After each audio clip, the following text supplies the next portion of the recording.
అందరికీ నమస్కారం. ఈరోజు ఇది ఒక ఉద్వేగభరితమైన క్షణం.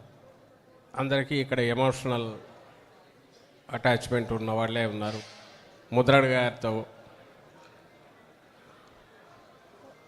కలిసి పయనం చేసిన వాళ్ళు కావచ్చు, ఆయన సుదీర్ఘ రాజకీయ ప్రస్థానం లేదా పోరాటాల్లో పాల్గొన్న వాళ్ళు కావచ్చు.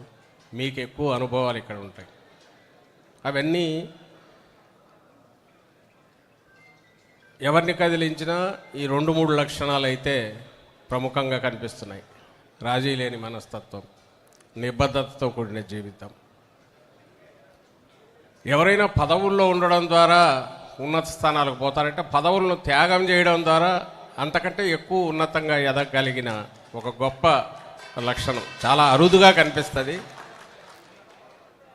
4 సార్లు ఎంపీగా, 4 సార్లు ఎమ్మెల్యేగా, 1 సారి ఎంపీగా, 2 సార్లు మంత్రిగా చేసిన మధ్యలో ఆయన చాలా కాలం పాటు అసలు వీటికి దూరంగా ఉన్న ఆయన ఎప్పుడు పోరాటానికి ఒక పిలుపిచ్చిన వేలల్లో కదిలి రావడం కానీ, ఇంతకుముందు ఎవరో అన్నట్టు ఒక జిల్లాకు పరిమితమో ఒక కులానికి పరిమితం కాకుండా రాష్ట్రమంతా కూడా అది ఒక సంచలనం సృష్టించడం కానీ, ఇదంతా దేన్ని సూచిస్తుంది అంటే ఆయన మనస్తత్వము, ఆయన లక్షణాలు ఏవనేది అప్పటికే ఈ సొసైటీ అర్థం చేసుకుంది. ఇలాంటి నాయకులు కావాలనుకుంది. కాబట్టే ఈ అరుదైన లక్షణాలు ఉండే నాయకులకు వాళ్ళు పదవుల్లో ఉన్నా లేకపోయినా ప్రజల గుండెల్లో శాశ్వతంగా ఉంటారు, చిరస్థాయిగా నిలబడతారు. అది ఈ స్టేజ్ మీద ఈరోజు కనపడుతున్న 4 ఫోటోల్లో కూడా అది కనిపిస్తుంది. ఈరోజు ఇక్కడ కనపడుతున్నవి. ముద్రగడ గారి గురించి నాకు వ్యక్తిగతంగా సన్నిహిత్యం తక్కువ. జర్నలిస్ట్గా ఉన్నప్పుడు ఆయన ఉద్యమ పోరాట పటిమ వాటి గురించి తెలుసుకోవడము, వాటిని గురించి దీని గురించి ఒక జర్నలిస్ట్గా ఆలోచించడం చేయగలిగింది. వైఎస్ఆర్ కాంగ్రెస్ పార్టీ ప్రస్థానంలో ఆయనతో ఇటీవల కాలంలో వచ్చిన తర్వాత దగ్గరగా చూడడం అనేది అదొక అదృష్టంగా భావిస్తాను. కొద్దిసార్లే కలిసిన, ఎవరిని కదిలించినా ఆయన ఎలా మాట్లాడతారు, ఆయన వ్యక్తిత్వం ఎట్లుంటుంది, ఓ చిన్నపిల్లాడి మనస్తత్వంలాగా ఎట్లుంటుంది, అలాగే ఒక పూర్తి పరిపక్వత చెందిన ఓ మహర్షిలాగా ఎక్కడ అన్యాయం జరిగినా ప్రతిఘటించే మనస్తత్వం ఎలా ఉంటుంది, ఇవన్నీ కూడా మూర్తి భవించిన వ్యక్తిత్వం కనపడుతూ వచ్చింది. అది ఈరోజు ఇక్కడ నేను కొద్దిసేపు వింటుంటే కూడా అందరి మాటల్లో అవే వస్తున్నాయి. వీటన్నిటిలో ఏదైతే ఒక కామన్ థ్రెడ్ ఉందో, నేను ఇంతకుముందు అన్నట్టు రాజీ లేని మనస్తత్వం, నిబద్ధతతో కూడిన జీవితం, అది రాజకీయమైనా సరే, అది ఎంతటి పదవైనా సరే తృణప్రాయంగా వదిలేయగలిగిన తత్వం.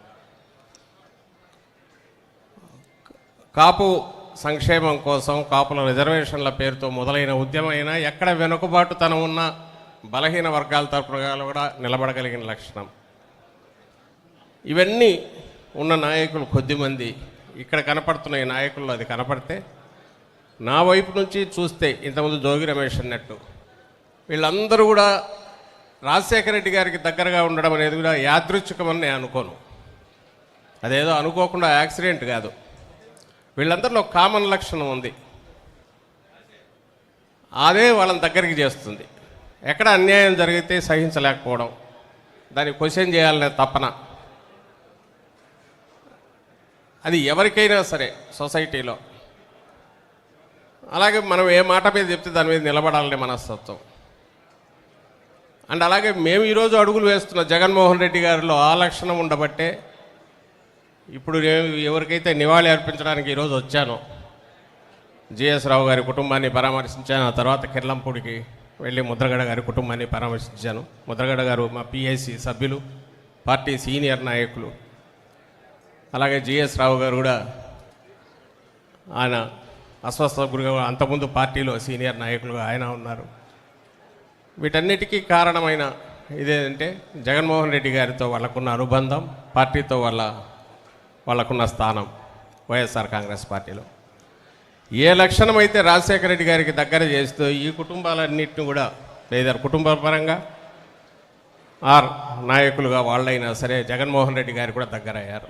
నేను అనుకోవడం అక్కడ కూడా ఈ కామన్ సూత్రం ఏదైతే ఉందో, సంక్షేమం, పేదల సంక్షేమం, వెనుకబాటుదనాన్ని రూపుమాపాలి. అది కాపుల దీని పరంగా ముద్రగడ గారు దాన్ని వ్యక్తీకరిస్తే, అన్ని వర్గాల రాజకీయ పార్టీగా అన్ని వర్గాల్లో కూడా వెనుకబాటుదనం దూరం చేయాలి, అందరికీ సమాన అవకాశాలు రావాలి అనే లక్ష్యంతో జగన్మోహన్ రెడ్డి గారు కూడా అడుగు వేశారు. ఆ రోజు రాజశేఖర రెడ్డి గారు కూడా అదే పని చేశారు. సో ఇది ఇంతటి గొప్ప మనుషులతో కలిసి కొద్ది రోజులైనా మేము చూడగలగడం ఒక అదృష్టంగా భావిస్తున్నా. అలాగే ముద్రగడ గారు ఆఖరుకు ఆయన ఈ మధ్య కలిసినప్పుడు కూడా జగన్మోహన్ రెడ్డి గారికి సంబంధించినంత వరకు పూర్తి బ్లెస్సింగ్స్ ఇచ్చి ఆయనతో పాటు ఆయనను ఎలాగైనా సరే ఆయన నాయకత్వంలోనే రాష్ట్రం బాగుపడుతుందనే దృఢమైన నిర్ణయాన్ని ఎలా వ్యక్తం చేస్తూ వచ్చారో ఇక్కడ ఉన్న వాళ్ళందరికీ కూడా తెలుసు. సో వాటన్నిటికి కూడా ఇదే కారణమని నేను భావిస్తూ ఈరోజు ఇక్కడికి వచ్చింది నివాళి అర్పించడానికి వీళ్ళకి 2 కుటుంబాలను పరామర్శించి వచ్చి పార్టీ తరఫున ఇక్కడికి రావడం ఒక మంచి అవకాశంగా నేను భావిస్తున్నా. అండ్ ఈ సందర్భంగా ముద్రగడ పద్మనాభం గారికి, జిఎస్ రావు గారికి పార్టీ తరఫున వ్యక్తిగతంగాను ఘనమైన నివాళులు అర్పిస్తూ, వారు ఎక్కడున్నా వాళ్ళ ఆశీస్సులు, మీరందరూ ఆశించే ఏ ఉద్యమాలకైతే వాళ్ళు ఇచ్చేశారో ఆ మంచి జరగాలి, అలాగే వాళ్ళ ఆశీస్సుల వల్ల రాష్ట్రానికి మంచి జరగాలని ఆకాంక్షిస్తూ వాళ్ళ కుటుంబాల్లో పూర్తిగా ప్రగాఢ సానుభూతిని తెలియజేస్తూ, ఈ నాయకుల స్ఫూర్తి ఏదైతే ఉందో భావితరాలకు అది ఆదర్శంగా కేవలం ఆదర్శంగా ఉండకుండా ఆచరణలు కూడా చూపే దిశగా అందరూ అడుగులు వేయాలని ఆకాంక్షిస్తూ సెలవు తీసుకుంటున్నాను. Thank you. కన్నా రజనీ గారిని వచ్చి మాట్లాడడం కోరుతున్నాం. కన్నా రజనీ గారు. ధన్యవాదాలు నాకు ఈ అవకాశం ఇచ్చినందుకు. ముద్రగడ పద్మనాభం గారిని బ్రతికుండప్పుడు చూడాలని ఎన్నోసార్లు అనుకునేదాన్ని, కానీ అంతటి ధైర్యం చేయలేకపోయాను. ఎందుకంటే కులంలో రాజకీయం, కాపు కులంలో రాజకీయం ఎప్పుడు మగవాళ్లే ఎక్కువ చేస్తుంటారండి. ఆడబిడ్డలు రాజకీయంలోకి వస్తే ఎందుకమ్మా, అవసరమా, ఎన్ని ఇబ్బందులు ఉంటాయి,